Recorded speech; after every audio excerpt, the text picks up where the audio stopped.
Hi, good evening, and welcome to Bookstock 2020. We're here in Woodstock, Vermont, where we usually hold our annual Bookstock Festival. And this is our 12th year of presenting. And we hope you'll join us this year, of course, but next year when we'll be back in person. I am a person and I am live and I am here. But as you know, we're coming to you remotely. And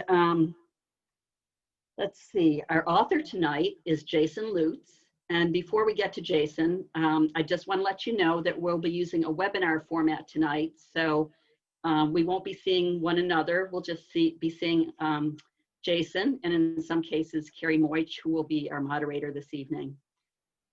So what you can do, though, is you can use the chat function or the Q&A to ask questions, and Jason will do his best to answer them kind of as he goes, or we can kind of circle back at the end if there's questions that we haven't answered yet. So without too much further ado, do come visit us in Woodstock in the future, and check our website, bookstockvt.org, for our next upcoming authors.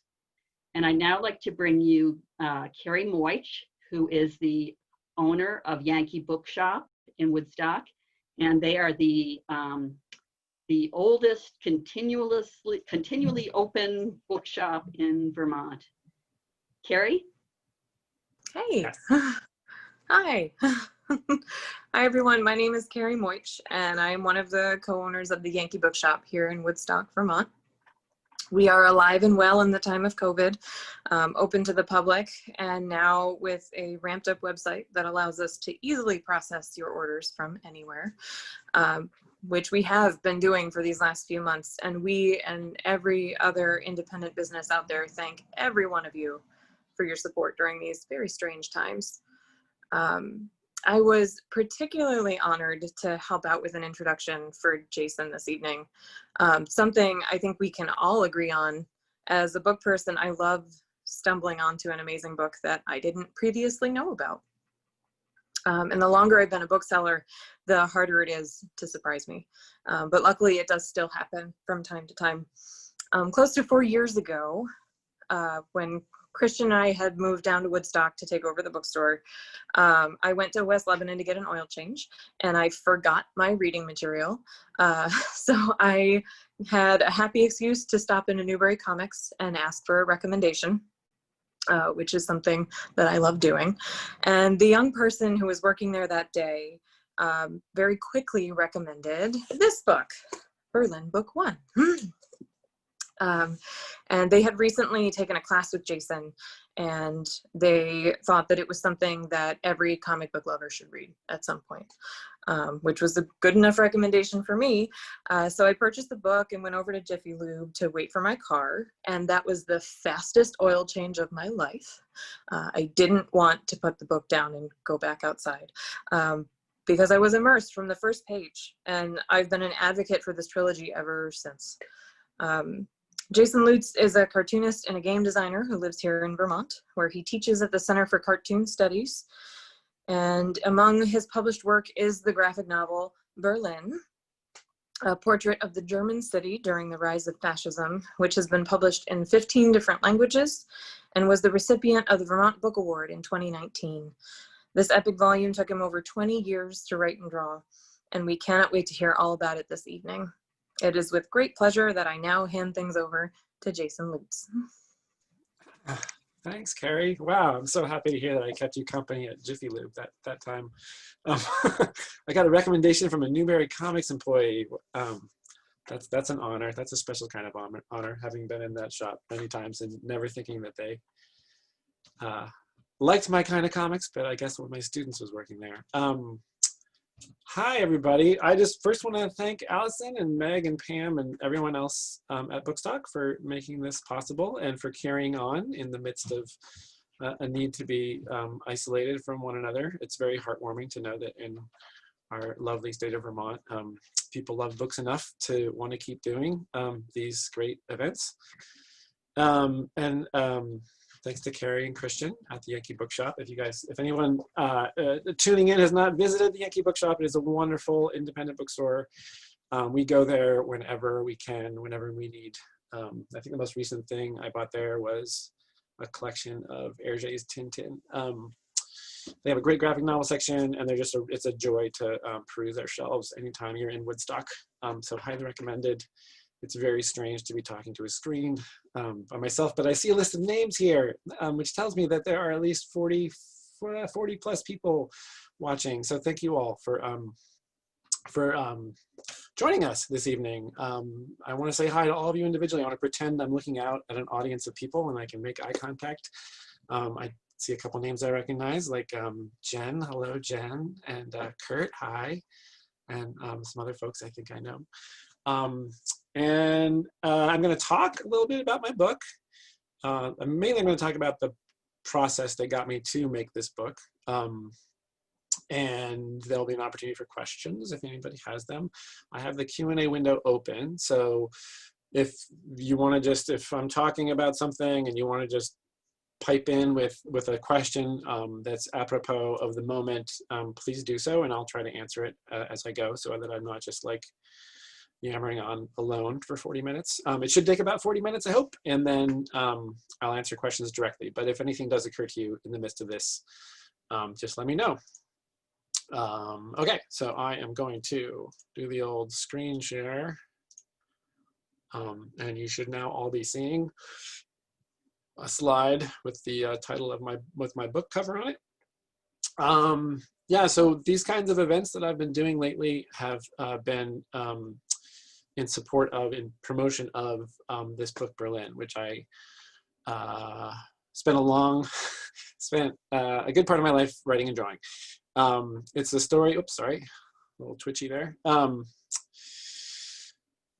As Carrie briefly sort of summarized, it is the story of, well, it's a pretty broad cast of characters. I think by the end of the book, there were something like 8 sort of primary characters, and then a whole cast of 20 to 30 secondary characters that show up in the course of the story.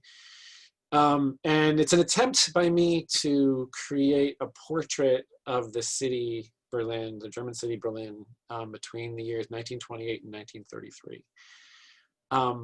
So in the course of doing that, I created 2 main characters, which you see here on the right-hand page, Kurt Severing and Martha Müller. And the first chapter, from which this page spread is drawn, follows both of them into the city on a train. My feeling was that I wanted to take the reader into the city just like them. For Marta, it's her first time to the city, so I was thinking of her as the kind of eyes and ears of the reader going out onto this stage, I guess. I thought about it very much like sort of winding up characters and setting them free on this stage, which I had spent a lot of time researching. And the goal was to explore what this place was like in this period of time. So in the course of that exploration, I tried consciously to shift perspectives and show people from different walks of life. I tried to show everybody from people that were living on the street to wealthy industrialists and people in between. So that required sort of I think the greatest act of imagination that I tried to accomplish in this book was imagining this variety of lives and lifestyles. So that's one of the things I was attempting to do. I can't really write a story about Weimar Germany without touching on World War I and its horrific legacy, what the war did. It was basically World War I represented the industrialization of warfare to a pretty horrific degree, and the kind of the psychic trauma that that followed it, that kind of hung over all of Europe in its wake, had a real impact on the people living at that time. So there are a couple of flashbacks that go back to World War I. One of my sets of characters is a Jewish family who are basically trying to assimilate into German culture, and the young son of this family, David Schwartz, is kind of representative of that effort as he tries to figure out how to get along in a place which is very hostile to him, while he's also kind of wrestling with his relationship with his father. And it's impossible to write a story that takes place in this time without addressing the political situation, which was very much being physically enacted in the streets between warring gangs representing different political perspectives, the two most dominant ones being the National Socialists and the Communists, who would often get into actual knockdown, drag-out fights in the street. But there were, over 20, I forget the exact count now, but over 20 different political parties in the Reichstag at the time. And any one of them could have had street fighters acting on their behalf. But the biggest fights were between the National Socialists, aka the Nazis, and communists. So a fair amount of that happens within the pages of this book. At one point culminating in the May Day demonstrations of 1929, wherein the Communist Party, in violation of a citywide ban on demonstrations, proceeded ahead with theirs and was intercepted by the police, by the Berlin police force, and in the ensuing chaos, a number of demonstrators were killed. I don't think I need to tell you that having written this book and then publishing it, the book was published, I was writing the last chapter during the 2016 elections, and words can't really describe the combination of horror and fascination I went through, and am still experiencing as I saw this period in history, which I spent so much time studying and trying to reflect, being enacted on our very real streets outside our houses. On a slightly lighter note, Berlin at the time was also known for its nightlife. A city is a place where people from other places gather together, and if you don't belong somewhere in your small rural community and you're of a certain mindset, you can move to a city and find other people that share that mindset. And so it's where communities of LGBTQ people cropped up, and artists and musicians could all find each other, and out of that combination and kind of friction of creative energy, new things could be made. There's a question here from Stephen Shama. The obvious question: why this story? What was fascinating to you about this time in the history of the world? And I'll get to that in the course of what I'm talking about. Steve, thanks for the question. Yeah, so the nightlife, and then for better or worse, in the world of comics, I'm known as the guy who draws buildings. In order to immerse myself in the place, having never been there, and in fact, I didn't visit the actual city of Berlin until I was 200 pages into the story. I found every single scrap of visual reference that I could about the buildings that existed then that don't exist anymore, and used them to create the various backgrounds and situations in which my characters could move. So there's a lot of architecture in my comic, but I don't particularly enjoy drawing it, but I put a lot of time and effort in it to make it a believable kind of fictional space for my characters to inhabit, which is why there's a lot of it in there. Yeah, so that's a bit about the book, and now I'll talk a little bit about why I got there, how I got there, the process that took me there to embark on that project. Starting in a different city, in a different part of the world, lovely Missoula, Montana, where I grew up until the age of 10.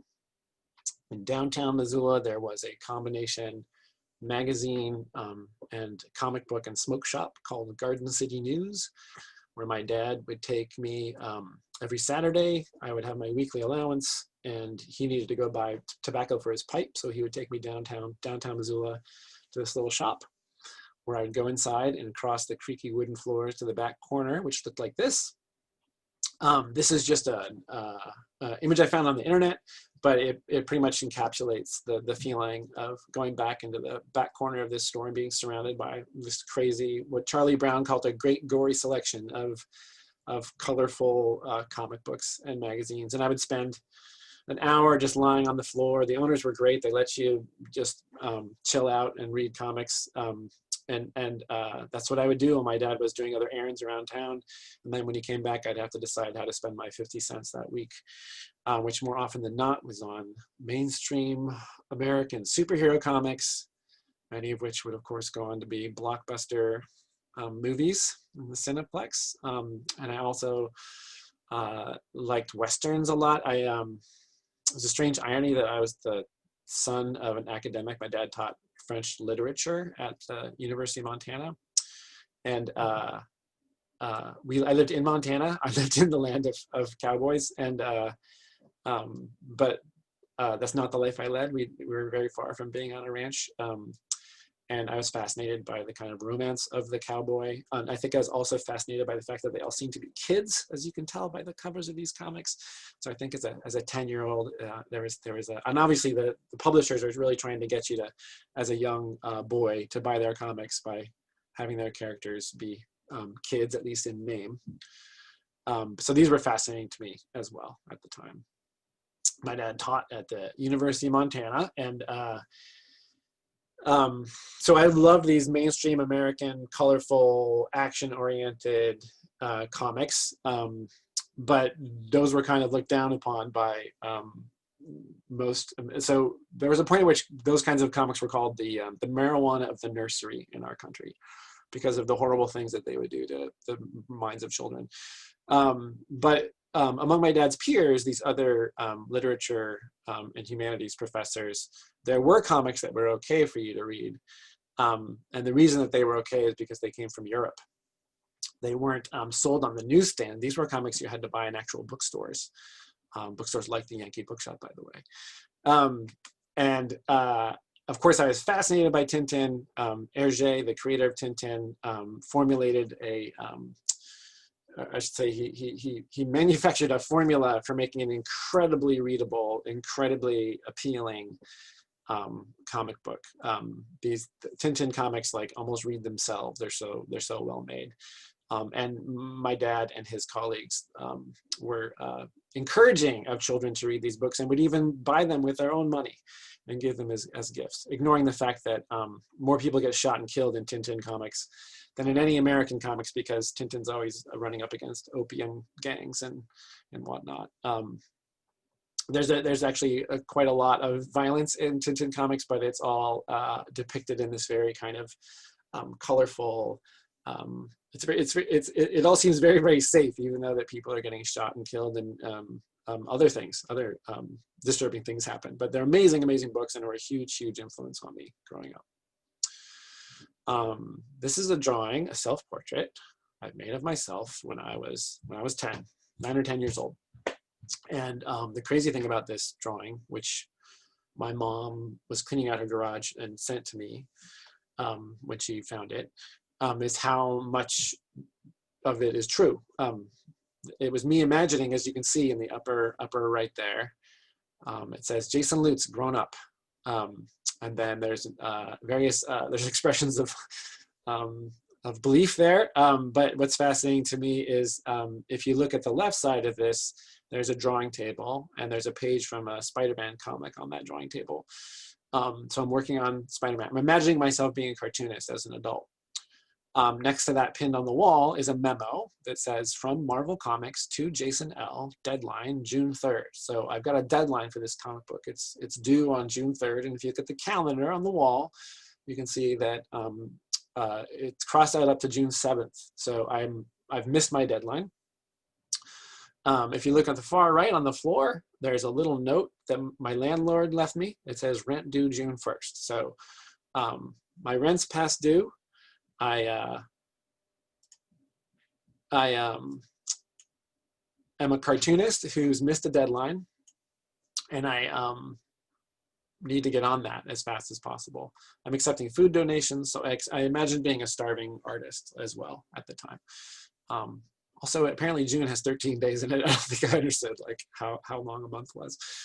And the last little note about this drawing, this prophetic drawing, I either predicted my future or created my future by making this drawing. And I had completely forgotten about it until my mom gave it to me. But you can see that I'm wearing glasses.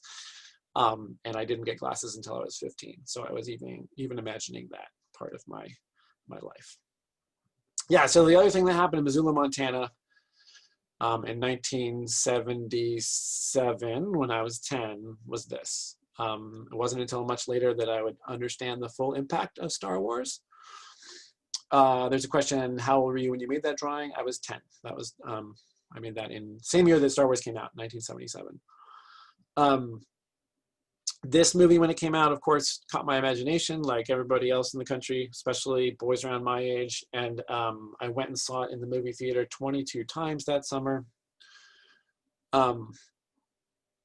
And the reason being, of course, that there was no other way to watch a movie than if you saw it in the movie theater. You couldn't even rent a VHS tape at that time. So I spent all my allowance that summer on going back to watch Star Wars. And I wouldn't really understand its impact on my storytelling and my approach to narrative until much later, but it did have an impact. My parents got divorced around then. My mom picked up my brother and my sister and I and moved to a suburb of San Jose, California. A shapeless suburb like many of the others at the time. And this was a very strange environment to be in after kind of living in the kind of hills and forests of Montana. My first day of 5th grade, I came home and walked into the wrong house because they all looked the same. And I didn't realize until I had gotten in there. I came inside, put my backpack down, went to the fridge to get some food out, and then thought the fridge looked weird, and then opened up and saw there was like leftover Chinese food and other stuff that we would have never had in our fridge. And then I heard footsteps upstairs and ran out of the house. Which is just to say that like I felt very lost in the suburbs of California. And I would have continued to feel lost, I think, unless I had found, anyway, Dungeons and Dragons saved me, is all I'm trying to say.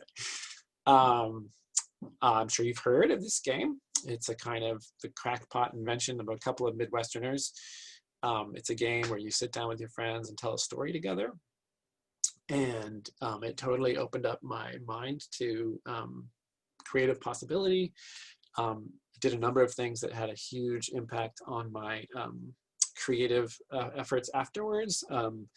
It helped me empathize with people, because one of the things you have to do in this game is pretend you are other people, especially if you're the person who's kind of running the game.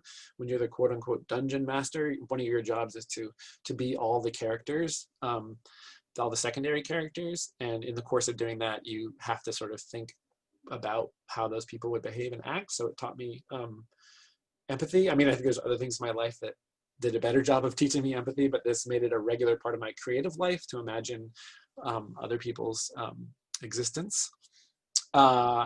And it was really wonderful in the fact that it was collaborative and improvisational, because you would sit down with your friends and you'd basically make up a story together. So it really kind of broadened my notion of what a creative endeavor could look like and how to tell a story. This is what it looked like to play D&D. This is, again, an internet image, but the kid in the blue shirt on the right there is a dead ringer for me at the age of between 12 and 15, when I was heavily into playing Dungeons and Dragons. This is very much what it looked like in any one of my friends' houses at the time, as we all stayed up to all hours of the night, drinking sugary soft drinks and eating too much junk food, and telling stories together. So yeah, I look like the kid on the right, but I wish I was the guy on the left there, because he's a real life wizard as far as I'm concerned. I got out of high school, got to the end of high school. I've been drawing comics, but like never a finished story, just like, you know, a page here or there. I was torn between wanting to go study writing and wanting to go study art. You know, very lucky to be in a privileged position where I could had those options.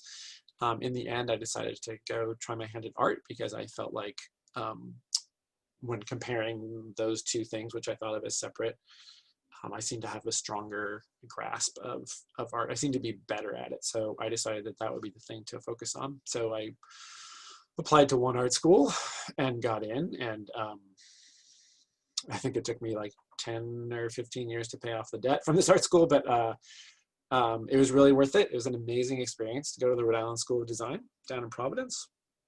Dungeons and Dragons opened my mind to the possibility of storytelling. The Rhode Island School of Design opened my mind to the possibilities of expression through art, through different media. Had a really, really great time there. Amazing teachers, amazing fellow students. But I went there because it was time to get serious about art, and that meant studying fine art. That meant putting aside comics, which of course were for kids. That's the way we thought of them. And it was time to get real about being a serious artist. Luckily, within a very short period of time, I think within the first year, I was disabused of that notion when I found this book, Read Yourself Raw, in the RISD, the Rhode Island School of Design bookstore. This is an anthology put out by Art Spiegelman and Françoise Mouly. You can see their names down at the bottom there. And the amazing thing about this book, this is a collection of stories from a series, an anthology series that they produced. It drew artists from different parts of the world. There were a lot of European artists and artists from other countries in here, and they were making anything but mainstream American comics or Tintin. It was, each one of the stories in this book was different from every other story in it, and each one represented a very idiosyncratic, very specific and strong perspective, a very strong personality. And each one was unique in the way that it used words and pictures to tell those stories. So Raw magazine showed me that comics, in fact, are art, and that all comics is, when it gets right down to it, is words and pictures. That's it. There's no genre associated with comics. It's just a medium. And saying that now, it seems obvious, but in 1989, it was not. And I credit Art Spiegelman and Françoise Mouly for broadening people's perception, and certainly mine in that regard. Here they are, Art and Françoise. This is, I think, at the publication of the first half of his book, Mouse.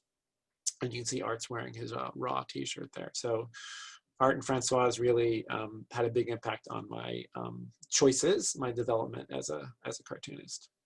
Around that time, after I got into Raw, I started looking at other things that were out there. One of them was a series of comics by a Canadian cartoonist named Chester Brown.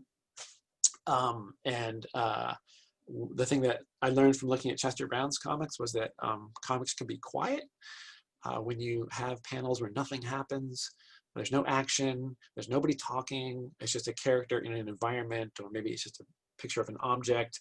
In those moments, the reader gets to enter into the comic and decide for themselves what's happening, what the character's feeling, and draw connections.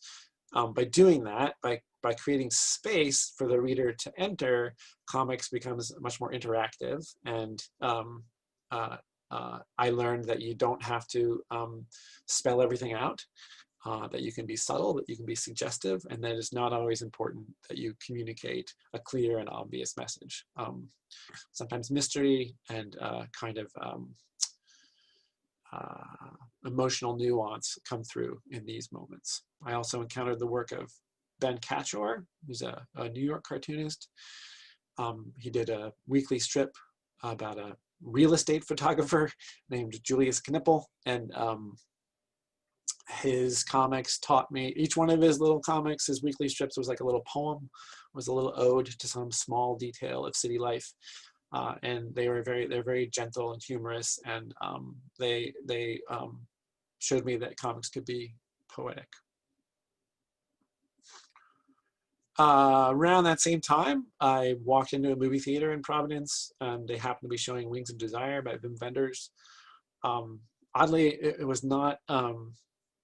I did not realize until much later how much this movie got into my head. It was my first real encounter with the city of Berlin, visually, like the first time I really saw the city of Berlin.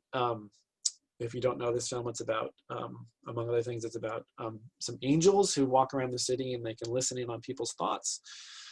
There's a very, sort of the weight of history hangs over Berlin in this story.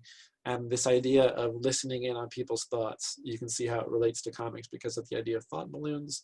So, and that happens a lot in my book, Berlin. So looking back, I realized that Wings of Desire had a huge impact on me. I thought a lot about, when I first started touring around for my book and thinking about my influences, there were a lot of visual influences and cartoonists who came to mind readily, but when I thought about writers, the two big ones for me were Ursula Le Guin who does a lot with very little. She's not with us anymore, unfortunately, but brilliant, incredibly smart writer who, I don't know if you read this book, it's a very thin volume, but she conjures up an entire world from the sparest, most economical use of language. Really incredible book. And one of these books that the less she writes, the more your imagination fills in the gaps. And then another big influence on me was William Faulker. I read a book of his out loud with my girlfriend in college, and we took turns reading chapters. We traded off, and As I Lay Dying, by the way, it's not a great date book. As you can imagine, it's about somebody who's dying, but we read the whole thing out loud together, and we were several chapters in, and it was my turn to read, and I was reading a paragraph, and the words, I was just saying the words out loud, and I lost track of the meaning of the words, of the content of the words, and all of a sudden something kind of cracked open inside of me, and I just broke down and started crying. And I couldn't explain, I couldn't say why, but one thing I did know, I mean, there was nothing in the story itself that made me cry, but there was something about the sound of the words themselves, the way that Faulkner put together these sentences to create this emotional effect, almost regardless of their content. Which is to say that I very much believe the written language is a kind of magic, and that William Faulkner cast a kind of spell over me, which is to say, William Faulkner, real life wizard. This is a point in the talk when I usually ask people to guess who this woman is in the middle. So I'm just going to throw that out to the audience. I'm not going to wait for an answer. I just say, who is this woman in the middle? She's holding an Academy Award. She won the Academy Award for editing film in 1977. The date's a clue because I've already cued you into it. Her name is Marcia Griffin. She was born Marcia Griffin, and then later she married a guy named George Lucas. She and George Lucas met at film school in Southern California, and she edited the movie that put him on the map, American Graffiti. She edited Taxi Driver, which is considered one of the great American films. Martin Scorsese was stoned out of his mind in New York and couldn't finish this movie, and he called up Marcia and said, hey, will you help me finish my movie? And she flew out to New York, and she did the final edit on Taxi Driver. All of the big filmmakers in the 70s from California thought of Marcia as a troubleshooter, as somebody who would come in and fix their movies if they needed help. If there was a scene that wasn't working, if the structure or flow was off, they would call in Marcia. So there's lots of jobs she did that she's uncredited on, but she came in and worked on a lot of people's movies. She edited New York, New York, another by Martin Scorsese. Alice Doesn't Live Here Anymore. Star Wars: A New Hope.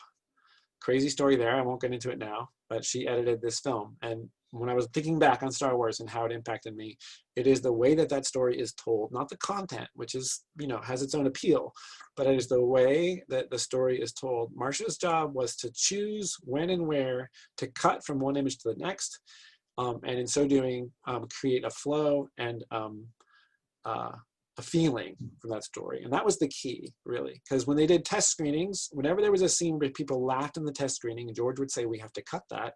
And Marcia said, no, they're laughing, we have to keep it, because that's what makes it human. They would laugh at the moments when people did funny things. George was thinking it was a serious science fiction movie, and Marcia was looking for the humanity. And in doing that, helped propel this film to extraordinary success. She edited all of The Empire Strikes Back, and she edited half of Return of the Jedi. If you're a Star Wars nerd, you know there's a good half and a bad half. Oh, what's this? Marcia has some great words of wisdom in the doc about editing called Edge Codes from TVO. Thank you for the tip. I believe that's Warren who said that. Thank you. I will look that up.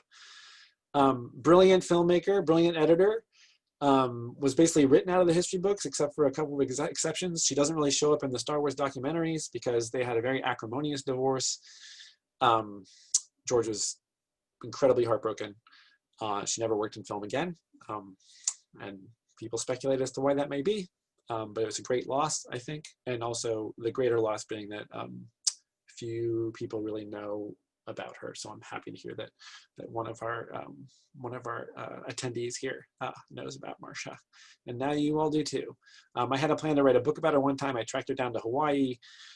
My mom worked some connections, but she is basically a recluse and doesn't want to interact with anybody and talk about her past that way. So I'm not going to bother her, but at least you guys know about her now.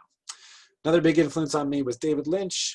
The thing I ended up deeply admiring about David Lynch is that he trusts his instincts. He's in an incredibly privileged position to be able to do that, but he pays attention to the little voice inside of him and does whatever it says, regardless of whether it abides by convention or not. He follows his intuition to pretty extraordinary results. Yes, and he happens to be a cartoonist. Somebody's noting that the comic strip, The Angriest Dog in the World, was written by David Lynch. So great influence on me as well, mainly for his listening to the inner voice. That's what he showed me. After college, I moved to Seattle, Washington, got a job at a weekly newspaper called The Stranger. It was a free weekly alternative paper. There's a few of them left in the country. The Stranger's still going, actually, all these years later. All right, somebody in Seattle. Excellent. I was asked by the art director at the time to create a comic strip for The Stranger. It was going to be a weekly comic strip. And I thought, wow, what a great opportunity. So in order to do that, I looked back at my influences and the things that had impacted me the most. And of course, I looked at Hergé, who did Tintin. And I thought, what was it about that comic strip that made it so compelling? And I learned that originally Tintin was published 2 pages at a time in a weekly newspaper, just like the one I was going to be working for. So in those 2 pages, seen here the very first 2 pages of Tintin, Hergé had to sort of create the next installment in his story, and then in the lower right-hand corner of each 2-page spread, he would create a little cliffhanger that would make you want to read next week's episode. And that became a kind of metronomic rhythm in all of his stories. This lower right-hand page, if you think about a physical book, you don't see what's on the next page until you turn it, and then you're revealing something. And so he would always create these little cliffhangers in the lower right-hand corner. So I was living in this house, and I was thinking about Hergé and what I was going to do, and I had a dream about dancing with somebody, and they melted through my arms, and I woke up and I made a little sketch of that, and then I took this image of dancing with someone and having them melt as the starting point for a story that I would write for this newspaper. So taking a cue from David Lynch, this image just came to me, and I'm just going to follow it and see where it goes. So it starts off with 2 people dancing together. This is, gosh, 1993, maybe 92, 93. I looked around my neighborhood and walked the streets of Seattle. I guess our friend from Seattle, you may know this building. It's up on the Capitol Hill at like 16th, and I can't remember the cross street. And I would incorporate aspects of different neighborhoods into the story itself, and I would make it up 1 page at a time. And eventually, at the end of 2 years of doing a page a week, I ended up with a book. This is just multiple editions of the same book, but it's called Jar of Fools, and it was the story of an unemployed magician told improvisationally. After I finished that book, I felt I knew who I was as a cartoonist, and that I could kind of do any kind of story I wanted. And in that state of mind, I was reading a magazine one day, and I came across an ad for a book called Bertolt Brecht's Berlin. It was just like a half-page ad, and it was an advertisement you could send away. It was mail order. You could send this before the internet. You could send away money for a copy of this book. And I read the little blurb, and the line that I remember is, "And the jazz bands played on as the world spun out of control." And that was a very evocative line to me. And I looked at this ad, and I read that, and I thought to myself, that's it. That's the next thing I'm going to do. So this is answering Stephen Shama's question from earlier. It was a random impulse. Something about this ad spoke to me. I didn't know anything about Berlin, Germany in the 20s, beyond I think I'd seen half of Cabaret at some point. Sent my money in through the mail, and I got a copy of this book. So this was my entree into that world. And then from then I did about 2 years of solid research where all I did was go to used bookstores and libraries, find everything I could lay my hands on, and immersed myself in Berlin in the 20s. Made a point not to read anything after 1933. I didn't want to know anything about the future. I just wanted to imagine being in the city at the time. So that was my basic approach.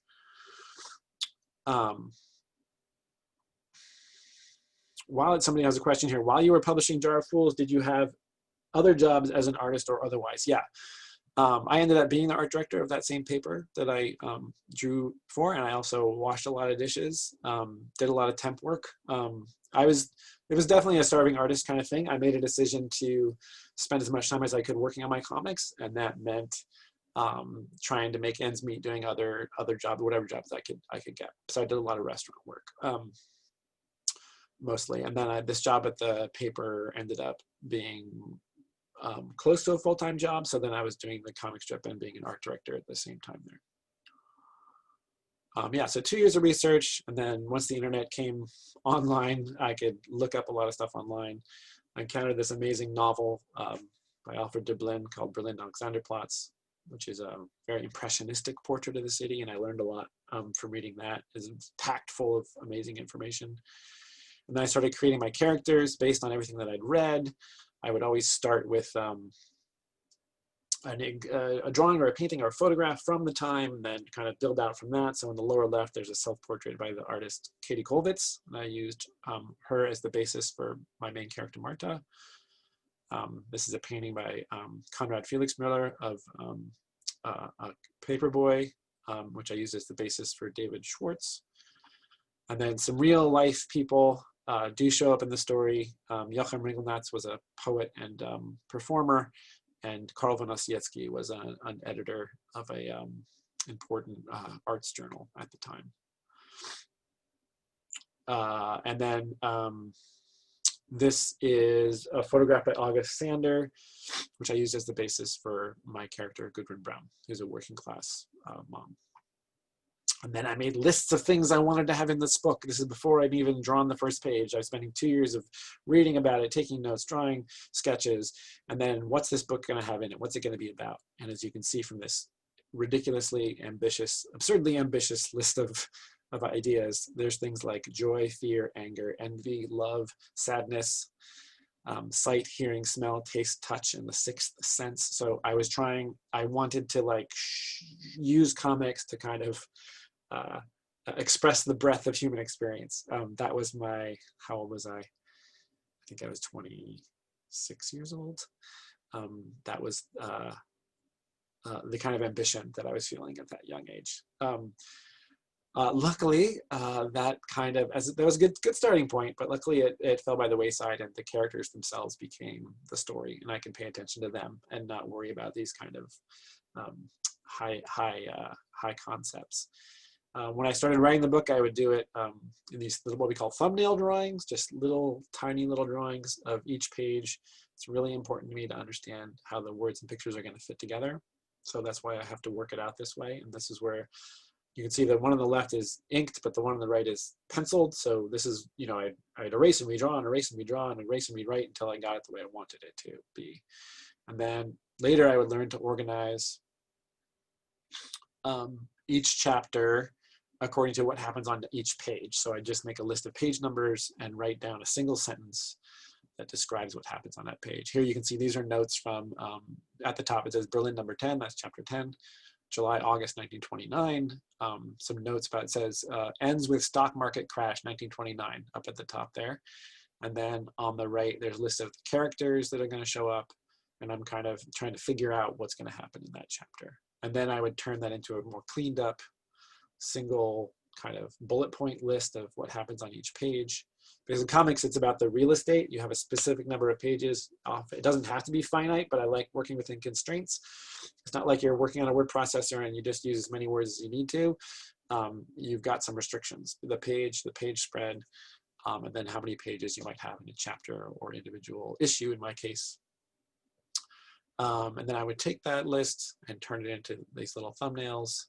And then I would figure out what I needed to find visual reference for. In this case, in the background, I needed a phone booth and a streetcar. And then I would go through my books of photographs, find phone booths, making sure that it was the right year that this would have been on the street at that time. And then this is what my rough pencils look like as I'm sketching in the background details.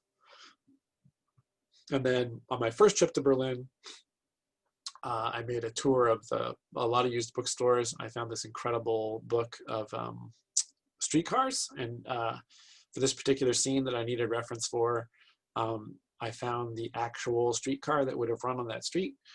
Just amazingly, it was in here, the one on the bottom there. And then I used that as the basis for the streetcar that shows up in this scene. This scene is an extreme example of like finding the things I needed so that I knew, and looking at maps and whatnot, I knew that basically every thing that happens in the scene was pretty close to true. That wasn't always the case, but this is a kind of extreme example of being successful in my research. So yeah, that's what the rough pencils look like. And then I refine those pencils to clean them up. And then I ink them. And that's what the finished page looks like. I work in black and white because I feel like it's a more direct connection between me and my readers. Like when you pick up my book, it's black ink printed on white paper, and which is the same thing as when I created it. And there's no, when you add color, there's a different, like the printing process is different, and it's not as direct a connection. And I also like the fact that like the white of the page is showing through both within the panels and between the panels. So I feel like it's sort of when there's color inside the panels, they're more separate. So I value the power of black and white for that reason. Thank you for the kind comments in the chat. Yeah, this is an example of how I wrote a sequence. In the course of visual research, I would find things that I hadn't anticipated in my, I might have made notes about how a chapter was going to go or how a story was going to go, and not anticipated things that I encountered in photographs. For instance, in this case, I had found a photograph of this very, very busy intersection in the middle of Berlin. And in the middle of this intersection was this traffic tower, which you can see in the middle here. This is the very first traffic light in Europe, because traffic had got modernity, industrialization, had gotten to the point where there was so much street traffic they needed to get those police who were usually in the street directing traffic up into a safer position and give them some more automation that would help them direct traffic. So there was actually an actual police officer up there pushing buttons to change the colors of the lights and direct traffic. And I found that totally fascinating. So there's just this one page aside where you kind of go into the brain of the guy who's in that traffic tower. So I published this a chapter at a time. These came out as floppy comic books, the kind you think of when you think of a comic book on a newsstand. Back in the day when comic book shops were a little more extant than they are now. A lot of them have shut down for obvious reasons. But there was a time when you could buy my comic book in such a shop. About 3 chapters in, I took a step back and I looked at everything that had come up. As I mentioned, I wrote it largely improvisationally. I did all this research, but then kind of like started to explore, not knowing what was going to happen next. And so at this moment, I took a step back and made lists of things that had arisen: characters, themes, events, things that I felt like I needed to pay attention to as I moved forward. And then I wrote the next 13 chapters. Every time I wrote a new chapter, I'd go back and read the previous ones. So I was constantly reminding myself of where I was at and bringing myself up to date and trying to but still trying to hold on to this kind of make it up as you go kind of feeling, because that's what made it exciting and interesting to me. I didn't know what was going to happen next. And my feeling was if I approach this like an exploration, not knowing, then hopefully that will carry over to the reader, and the reader will wonder what's going to happen next.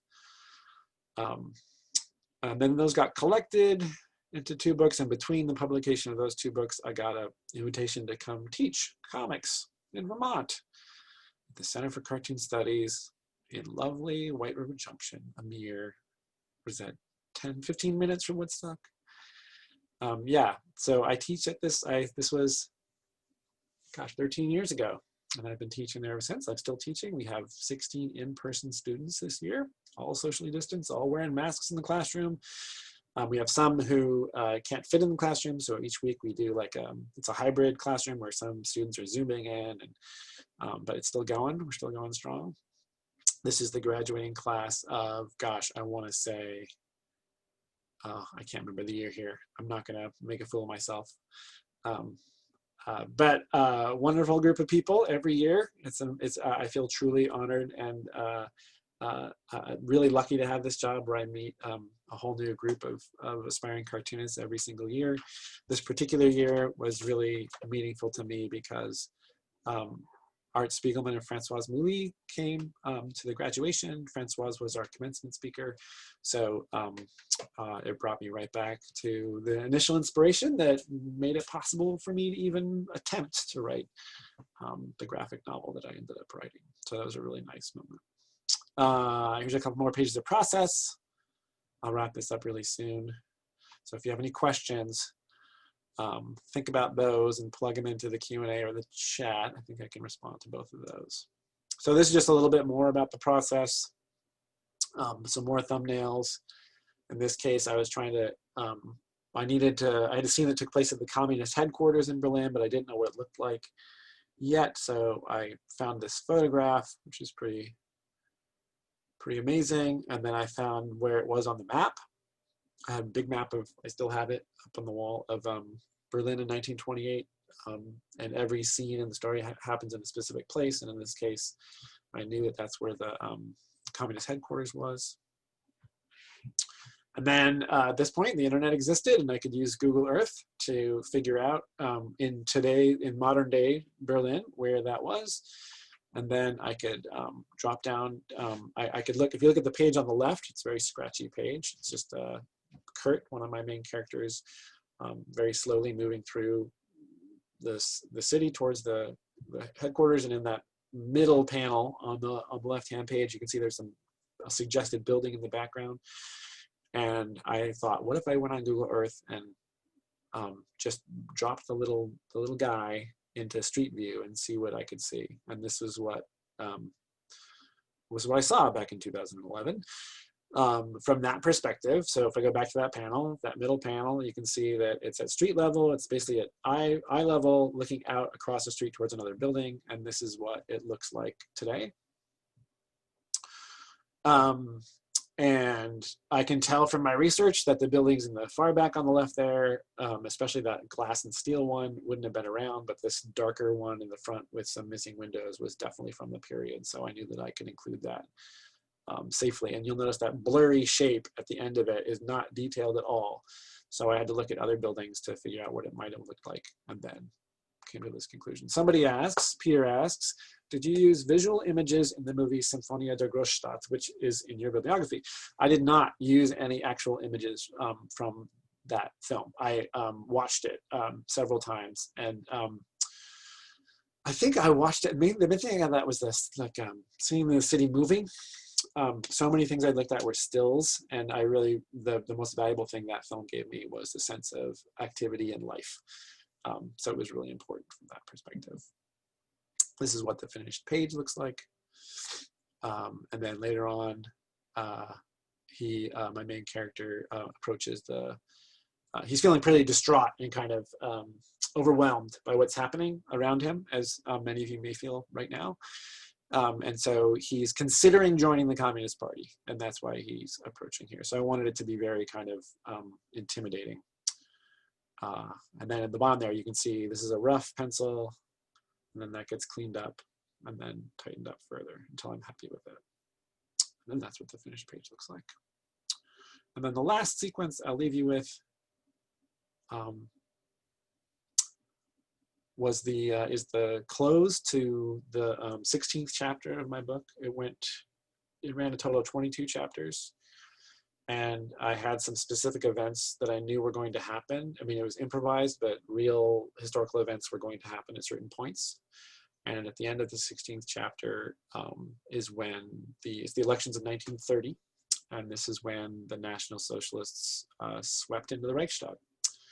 So on this very last page, there's a voiceover. It's a radio voiceover of an announcement saying the German Communist Party did well with a gain of 23 seats, but the greatest gain goes to the National Socialists, who have stunned observers by taking 95 seats in a landslide victory, raising their stake in the Reichstag from 12 to 107 in one fell swoop, and causing citizens and politicians of Germany alike to ask, what is the future of the Weimar Republic? So I needed to find a picture of the inside of the Reichstag. And I found this amazing photograph. Of course, somebody recorded this very historic moment.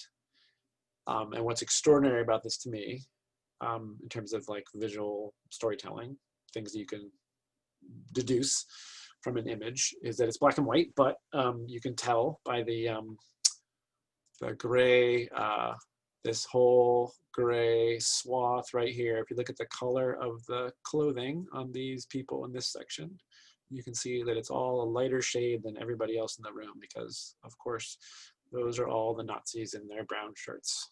So it's a pretty dramatic image. And so when I found this, like my heart stopped because it was such a clear picture. And of course, when they came in, they had no intention of working within the system. They came in to destroy it and promptly succeeded to do so, which may sound painfully familiar to some of you. I'm not above tracing. You learn a lot from a thing by drawing it, and the same is true of tracing, as long as you're paying attention. The key is to not make it look so much like a photograph that it feels divorced from the rest of your drawing. And my approach to this drawing of this entire book was one of sort of a documentary approach, where I was trying to render things objectively. So I do get away occasionally with a traced drawing here and there. So that was the only way I could tackle that very complicated image, was by tracing that. That's what it looks like on the final page, as two of our characters leave the city for Paris and a better life there. So yeah, in the end, when I was 26 years old, I saw that ad in the magazine and decided to write a 600-page book about Berlin, Germany. And in the end, I think it was 540 pages, so I didn't quite make 600. I was 22 chapters. It took me 22 years. I finished the week before my 50th birthday through a big party, which is to say that self-portrait that I made of myself when I was 10 years old was very, very true. I missed deadlines. I had originally planned to finish by the time I was 40, so I was 10 years late on this book. And that, I think, is the end. So I'm going to stop screen sharing. And let's see here. I have a question. Okay, we got some questions here that I'm happy to answer.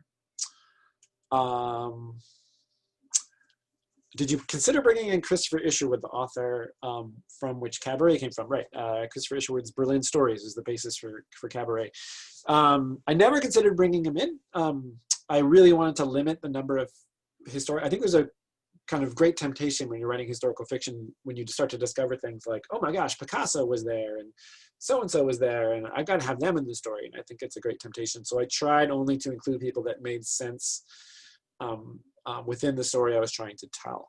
I tried to resist the urge to bring somebody in just because I was excited about them, which was hard because a lot of incredible people were present at the time. So I did not bring Isherwood in.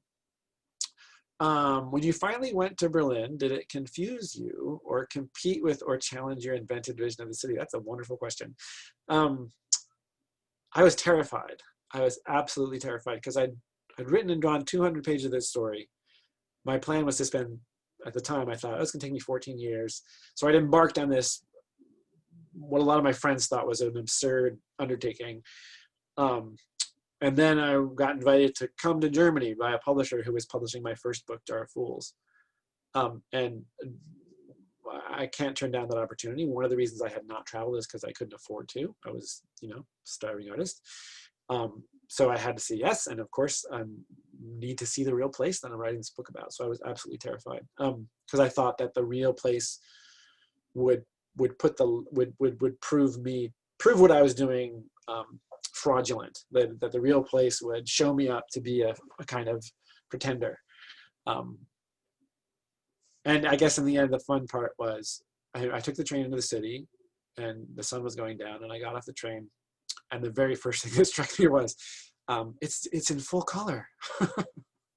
Like, I was really staggered. I came at a time of year when the trees were all in leaf, and like, it's an incredible city in the spring because everything is green. And you think of it, I thought of it, I'd looked at these black and white photographs of gray, dingy buildings, and I had no idea that how beautiful of a city it is. So that was the first thing that struck me. And then very quickly, I learned that the obvious lesson, which is that my Berlin was just that. It was mine. It was just it was like a city in a shoebox. It was like my little imaginary version of this place. And that my city, I think I had somehow aspired to somehow capture something real.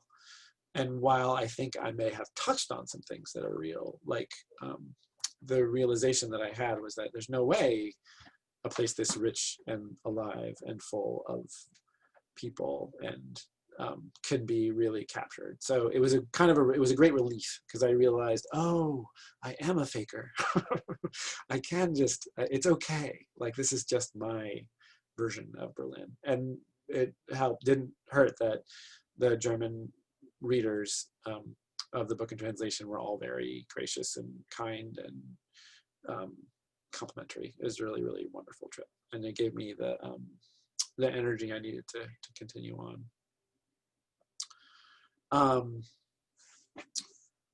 What else do we got here? Any secret images in a scene that you place for fun or otherwise, like in Mad Magazine? There's a couple of my friends, my fellow cartoonist friends, show up. There's an art school scene.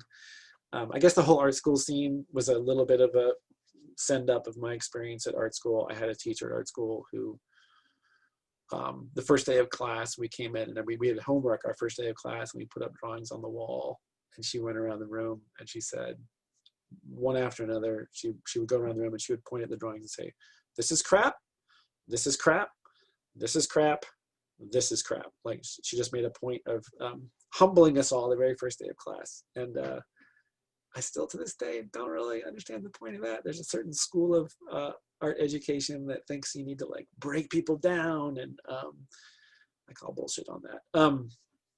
But it was very amusing, and so I turned that into a scene in the story. And then some of my cartoonist friends show up there as well. How long does it make a page? How long does it take to make a page? I can do a whole page start to finish in a day, but that's a long day. I can do a page in 6 hours, but that is 6 straight hours of being hunked over my drawing board. I'm always looking for ways to economize and get faster at the process. And I see there's a question from Peter that says, what is your current big project? And that's one of the things I've tried to do, is simplify my process. The pages from Berlin are 11 by 14. I don't have any right here. And as you can see, they're quite detailed. So for my next book, I'm going to work simpler, and I'm drawing much smaller. This is the original size. This is the first page of my next book, which is going to be in color because I want to start playing around with that. And it is a Western that takes place in Arizona in 1865. So it's kind of an action adventure, but it's not about the sheriff and the outlaw. It's about people who were living then at that time who you wouldn't see in the movie version. So that's my next project. And then looks like there's maybe one more question. What's your cat's name? Oh, the cat in the back doesn't have a name. We do have 2 cats, Midnight and Tiger, but that cat doesn't have a name. I'm taking suggestions. And then last questions. As you went along, did you engage with any of the artists who were at work at the time? Gross, Otto Dix, any favorites? Yeah, all of them. I read all of them. I mean, looked at all of them. George Gross was incredibly inspirational, and I wish I could draw like George Gross, but he was big. you know, I admire Otto Dix, but I find his work disturbing to the point where I'm not particularly attracted to it. I don't need things to be aesthetically pleasing, but I think Dix succeeds in being genuinely disturbing in his work. Other people working at the time, I mean, Gross I think is the big one. There's a cartoonist named Heinrich Zilla. Wait, am I getting his first name right? Cartoonist working at the time who did a wonderful job capturing working class life. And then last question, did you find yourself writing visually first? And the answer is no. For me to write comics, they have to happen together. Like the words and the pictures have to, I think about them at the same time. I see the image and I hear the words, or, you know, they're always happening together. But it did take time to learn how to do that. Sometimes I'll start with an image. Sometimes I'll start with maybe a phrase or a line of dialogue, but mostly I'm thinking about both things at the same time. All right. I think that's Hi it. again. Hey, what a talk. Thank you so much. Sure. Yeah, I have one question for you. Who are you reading right now? Who am I reading right now? Comics wise, I'm a big fan of Gabrielle Bell, who's a New York cartoonist. This is a book called The Voyeurs. She has a number of books out there actually, but most recently I've been reading that. And then prose wise, I've been reading Charles Portis, who wrote True Grit, which is one of the greatest, funniest American novels and has one of the greatest woman characters written by a man. Incredible book. And the rest of his books are also super funny. The rest of his books are all about old white guys. So they have that, you know, drawback to them because I get a little tired of reading those books, but True Grit is an amazing masterpiece and I like rereading it. And, but I've been reading all of his stuff just because he's just an amazing, hilarious writer. And also N.K. Jemisin, you recommended the fifth, what is it called? Fifth season. Fifth season, yes, which is great. Yeah. I really wanted to read some stirring science fiction, even science fiction seems like a wrong category for that. But yeah, so that was a big one that I read recently. Sorry, it just had a cat jump on the table, so we're okay. But yeah, thank you so much for the talk. You know, we're blessed enough. Christian and I got to hear this last year too when you were at the library in person. So thank you for doing it again. Thank you to Bookstock for putting this on, and for the Norman Williams Public Library for all the work that your organizations have done to give us some entertainment here at home when we can't all meet in person. And I want to encourage everybody to take a look at www.bookstockvt.org to find out about next month's event, which is Dr. Francois Clemens, who we all know lovingly as Officer Clemens from Mr. Rogers' Neighborhood. And he's got a memoir out called Officer Clemens, so that should be a great night. And yeah, if you want copies of Berlin, we've got them at the shop. And I'm sure that Jason would come and sign one for you. So we hope to hear from you soon, and we hope everybody has a great night. And people can mail order from the shop, right, Carrie? Yes, yeah, that's that website. Support your local indie bookstore. Yes, please, thank you. Great, thank you, All right. Carrie. Thanks for being on for this, and thank Christian also for running back up with you there, and thanks to all the Bookstock folks and to everybody who showed up. Really appreciate it. Bye. Bye, everyone.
you.